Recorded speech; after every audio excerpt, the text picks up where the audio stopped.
ধনিয়া পাতা আর টমেটো দিয়ে কেউ কখন এরকম চাটনি বানিয়ে খেয়েছো? মনে হয় না খেয়েছো। গরম ভাতের সাথে ব্যাস জমে যাওয়ার একটা রেসিপি।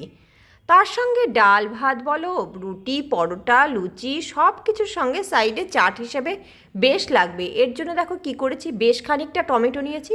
টমেটোগুলোকে কয়টুকু করে কেটে নিয়েছি দেখেছো, আর কিছু কাঁচা লঙ্কা নিয়েছি পরিমাণ মতন, আর এটা নিয়েছি কালো জিরে। আর তার সঙ্গে অবশ্যই লাগবে এই যে ধনিয়া পাতা। ধনিয়া পাতাগুলোকে আমি বেছে ধুয়ে এরকম করে কেটে নিয়েছি। আর টমেটো আর ধনিয়া পাতা না পরিমাণটা যদি সম পরিমাণে হয় খুব ভালো লাগবে। এবার দেখো শুকনো কড়াইতে আমি কালো জিরে দিয়ে দিলাম। কালো জিরে গুলো না শুকনো কড়াইতে একটু ভেজে নেব, পুরো একদম ভাজা ভাজা করে নেব। ভাজা ভাজার জন্য সারাশিরে এই দিকটা দিয়েই আমি নেড়ে চেড়ে ভাজা ভাজা করে নিচ্ছি। এবার ভাজা ভাজা হয়ে গেলে নামিয়ে দিয়েছি, নামিয়ে এটা একটু ঠান্ডা হওয়ার জন্য অপেক্ষা করছি। কড়াইতে দিয়ে দিলাম হাফ চা চামচ তেল, তার মধ্যে সামান্য একটু কালো জিরে দিলাম ফোড়নের জন্য। এইবার এই যে টমেটো আর কাঁচা লঙ্কা দিয়ে দিয়েছি। দিয়ে এইটাতে না কাঁচা লঙ্কার পরিমাণটা একটু কম হলেই বেশি ভালো লাগবে খেতে। এবার দিয়ে দিলাম একটু লবণ আর একটু হলুদ, পরিমাণ মতন যা দরকার পরিমাণ মতন লবণ আর হলুদ দিলাম। এইবার কি করব, টমেটোটাকে ঢাকা দিয়ে দিয়েছি। টমেটোটা না একটু সিদ্ধ হওয়ার জন্য অপেক্ষা করেছি।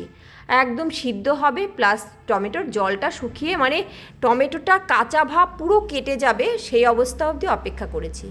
টমেটোর কাঁচা ভাব কেটে গেলে দিয়ে দিলাম ধনিয়া পাতাগুলো। এইবার ধনিয়া পাতা দিয়ে সামান্য একটুখানি নাড়াচাড়া দিয়ে ঢাকা দিয়ে দিলাম। মিনিট দুয়েক অপেক্ষা করছি। সেই 2 মিনিটের মধ্যে আমি এই যে কালো জিরেগুলো ভেজে রেখেছিলাম সেগুলোকে মিক্সি জারে গুঁড়ো করে নিয়ে আসছি। এই দেখো সুন্দর গুঁড়ো হয়ে গেছে একদম। যেহেতু ভাজা কালো জিরে রয়েছে তো, আর একটু মচমচা হয়ে গেছে ভাজার জন্য, সেইগুলো সুন্দর একটা গুঁড়ো হয়ে গেছে। এবার এতটা গুঁড়ো তো লাগবে না, গুঁড়োটা একটু সাইড করে রাখি, রেখে চলো ধনে পাতায় কী অবস্থা। এই দেখো ধনে পাতারগুলোর কী অবস্থা, ধনে পাতা সবে জলটা গলেছে। এইবার আমি ধনে পাতার গ্যাসটা কমিয়ে দিয়েছি, কমিয়ে দিয়ে খুব ভালো করে একটু মিশিয়ে নিচ্ছি। এই যে ধনে পাতার যে জল গলেছে এইটা শুকানোর কিন্তু আর দরকার নেই, শুধু একটু নেড়ে চেড়ে সমস্ত পাতা আর এই যে টমেটো যাতে একসঙ্গে মিশে যায় সেইভাবে মিশিয়ে নিচ্ছি। এই যে মিশিয়ে নিলেই এটা মোটামুটি কমপ্লিট। আমার এটা কমপ্লিট হয়ে গেছে। এই যে নামিয়ে নিচ্ছি। নামিয়ে নিয়ে এটাকে একটু ঠান্ডা হওয়ার জন্য অপেক্ষা করব। এইবার এটাকে একটু ঠান্ডা তো করতে হবে, ঠান্ডা করে নিয়ে তারপরে ঘুরে এসেছি, ঘুরে এসে মিক্সির জারের মধ্যে দিয়ে দিয়েছি। দিয়ে এসে মিক্সির জারে ঘুরিয়ে নিয়ে এসে দেখো তার মধ্যে দিয়ে দিলাম চা চামচের 1 চা চামচ কালো জিরের গুঁড়ো।